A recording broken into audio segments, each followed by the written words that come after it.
que expresan a través de las redes sociales. Estamos aquí para compartir pues el mensaje precioso de la palabra del Señor. Estábamos hablando de Pedro. Pedro el apóstol, un hombre muy sufrido, un hombre muy sacrificado.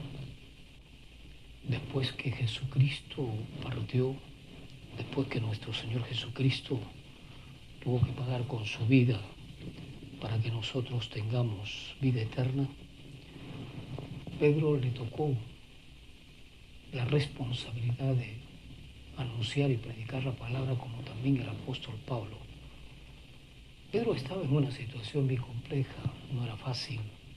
Aproximadamente desde el año 47 al 60 y tanto después de Cristo, una persecución, como estábamos manifestando en los estudios anteriores, por Nerón, el emperador romano, que acusaba a los cristianos de haber incendiado Roma y de haber desaparecido Roma. Entonces empezó una persecución voraz, interminable, una persecución dura contra todos los apóstoles y discípulos y los seguidores de Jesús. Esto trajo consigo mucho dolor, mucho temor de parte de los cristianos que se esparcieron en diferentes localidades del mundo en ese entonces.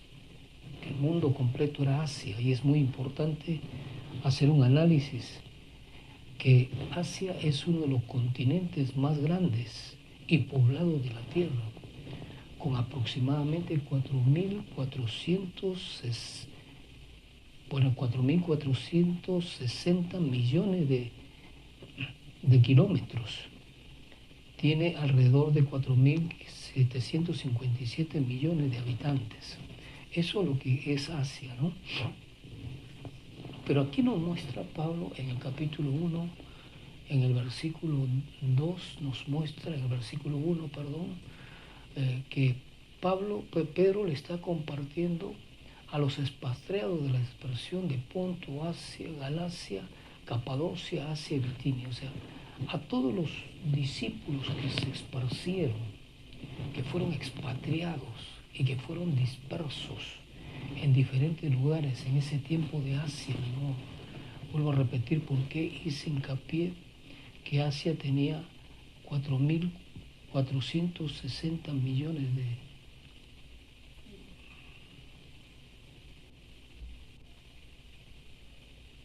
de kilómetros y 4.000.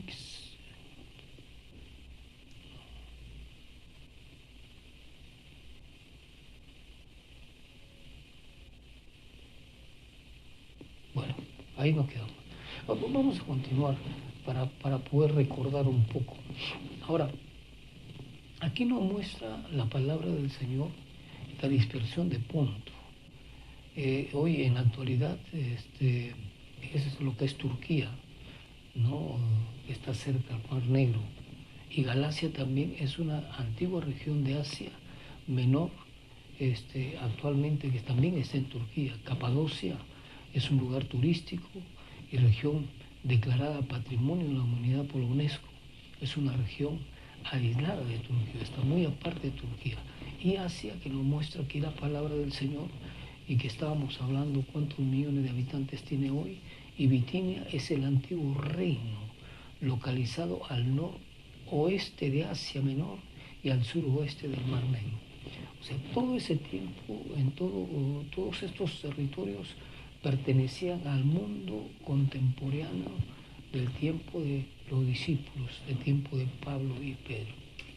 Ahora, ¿por qué es necesario enfatizar esto? Es justamente porque recordemos que Pedro no estaba compartiendo con cristianos comunes, con creyentes comunes como tú y como yo, que no tienen presión desde el punto de vista geográfico, presión desde el punto de vista patriótico, y no tenemos la presión y la persecución de un hombre que trataba de matarlos porque los acusaba de que habían incendiado el Imperio Romano.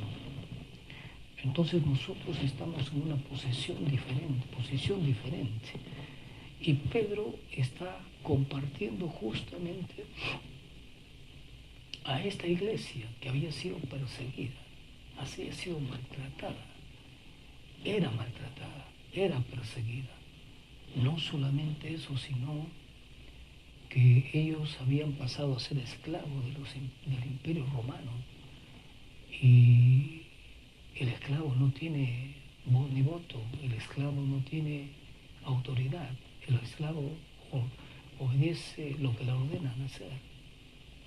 Y en esos momentos como que los expatrian y como que se separan ellos de toda la familia de los cristianos y uno se va por un lugar, por otro lugar, por otro lugar, de tal modo que se encuentran esferas de grupitos, pero que de todas maneras viene la amenaza de, políticamente hablando, de Nerón para destruirlos. Y no solamente eso, sino que los judíos que no eran creyentes también los perseguían para acusarlos ante las autoridades y para que sean metidos a las cárceles algunos de ellos. Ahora, es necesario entender que un esclavo no tiene poder, un esclavo tiene que obedecer lo que se le ordena. Y sus mujeres en esos momentos de los cristianos eran utilizadas para certámenes no agradables delante del Señor. Y Pedro está en estos momentos, con respecto a los deberes conyugales, está expresando a la mujer verdaderamente que no debe tomar como posición desde el punto de vista feminista para tratar de sustraer o sacar ventaja con respecto a la vida de su esposo. Por eso Pedro está hablándoles aquí: y vosotras mujeres estás sujetas a vuestros maridos, pero que también los que no creen en la palabra sean ganados sin palabra por la conducta de su esposa. ¿Qué estaba pasando con las personas, con las mujeres en ese entonces? Habían aprendido las costumbres de esos países. Me refiero a Galacia, Capadocia, Asia, Bitinia y el Ponto. Habían aprendido ciertas costumbres que afectaban la vida y la relación familiar, considerando vuestra conducta casta y respetuosa. Es importante que podamos nosotros abordar este tema, porque hoy día también tenemos ese libertinaje sensual, ese libertinaje con respecto a las cosas desde el punto de vista emocional, sentimental, conyugal, y que extravía a la mayor parte de las personas. Por eso Pedro les está diciendo: considerando vuestra conducta casta y respetuosa, vuestro atavío no sea el externo de peinados ostentosos, de adornos de oro o de vestidos lujosos, sino el interno, el de corazón, en el incorruptible ornato de un espíritu afable y apacible, que es de grande estima delante de Dios. Porque así también se ataviaban en otro tiempo aquellas santas mujeres que esperaban en Dios, estando sujetas a sus maridos.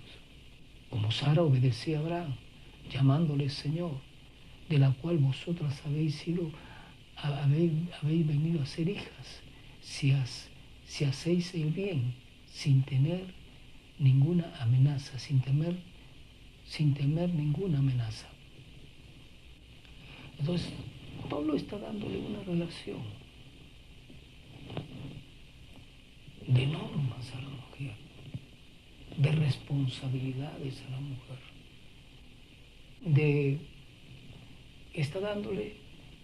Pablo les está diciendo a la mujer cristiana, temerosa de Dios, que busca a Dios, que camina en el Evangelio, les está diciendo que no se olviden de esa conducta buena y agradable que deben tener con sus esposos.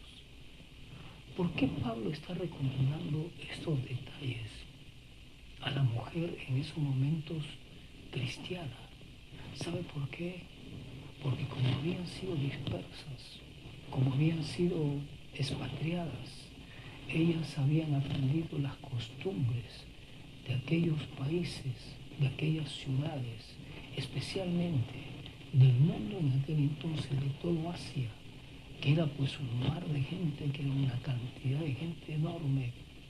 Habían aprendido cómo tratar de sacar ventaja y habían aprendido a hacer las cosas indebidas con respecto a la relación matrimonial.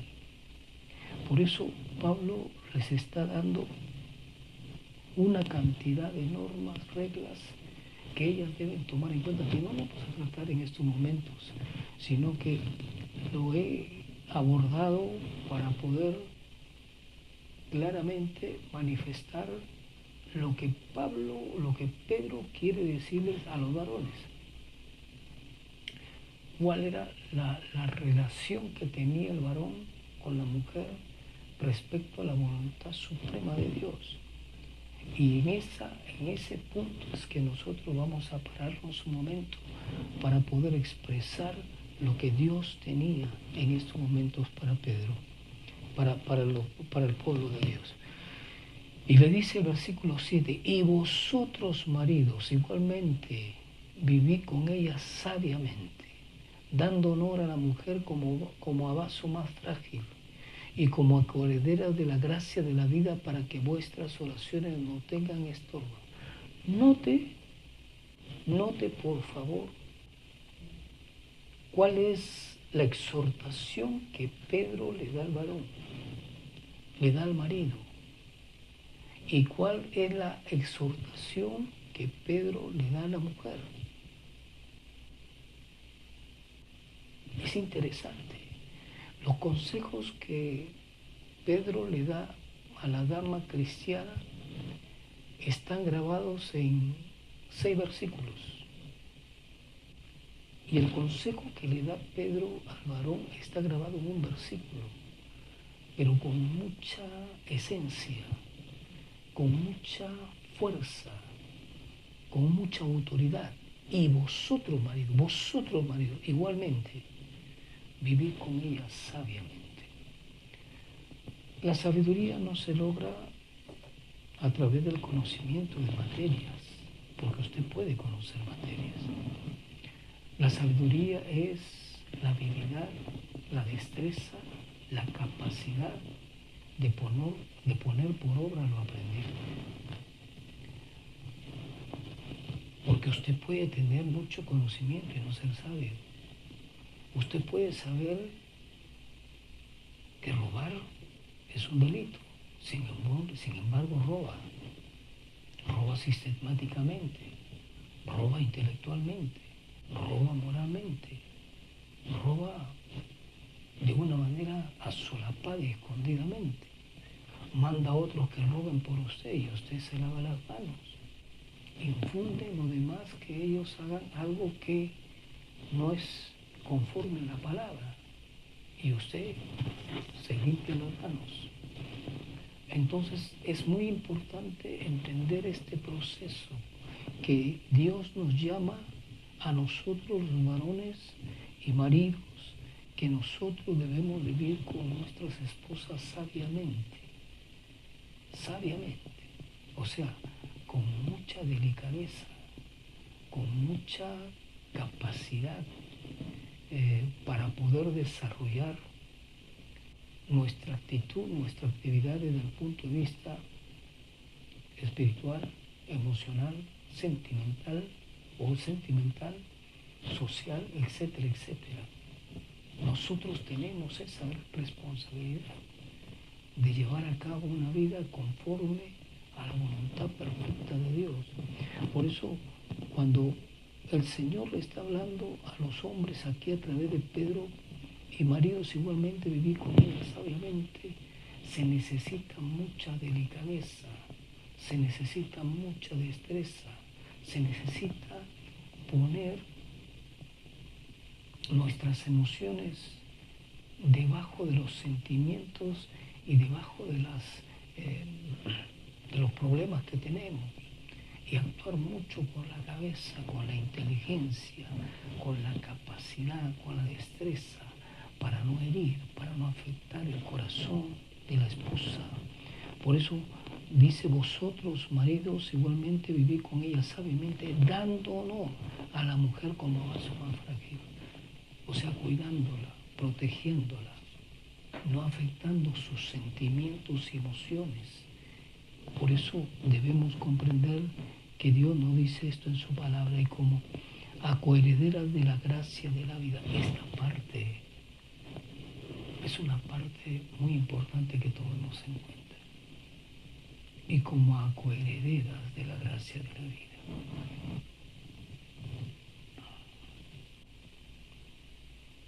Dios le dio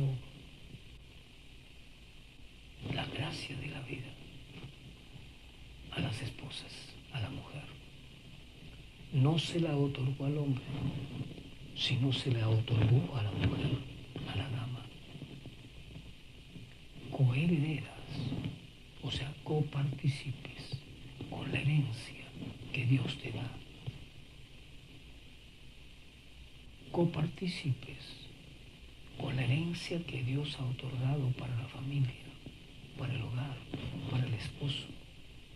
Pero ellas son llamadas a ser coherederas de la gracia de Dios. Por eso nosotros los varones tenemos que tener mucho cuidado, porque ellas han sido partícipes de una función extraordinaria de parte de Dios, cuya gracia oportuna del Altísimo fue otorgada para ellas, para llevar en el vientre, en su vientre, los 8 o 9 meses que tuvieron necesidad de formación del ser humano. Y ellas no solamente lo tuvieron en el vientre de los hijos, y nos tuvieron nosotros, nuestras madres, en su vientre, no solamente nos tuvieron, sino que nos alimentaron, nos sostuvieron, fueron copartícipes de la gracia de la vida que Dios nos otorgó para la formación de todos los elementos que tenemos, el corazón, el hígado, los intestinos, el páncreas, todo eso. ¿Cómo lo hizo Dios? No podemos entrar a esos detalles. Óigame, aún los científicos, aún los hombres más connotados de la medicina, no pueden entender, no pueden comprender cómo se ha hecho. Solo el soplo de vida que dio el Señor ha permitido que usted y yo estemos juntos en este momento. Y estas mujercitas como usted, amada dama, que Dios la dotó, que Dios la otorgó, que Dios la capacitó para permitir que el ser humano sea fecundado en su vientre y el ser humano sea formado, sea completamente elaborado por Dios dentro del vientre de mamá. Entonces, por esa razón, Pedro está diciendo a los varones que tengamos mucha sabiduría para poder desarrollar una conducta agradable con respecto a la voluntad suprema de Dios para con ellas. Que Dios le bendiga. Parte de esto estaremos tratando durante toda esta jornada.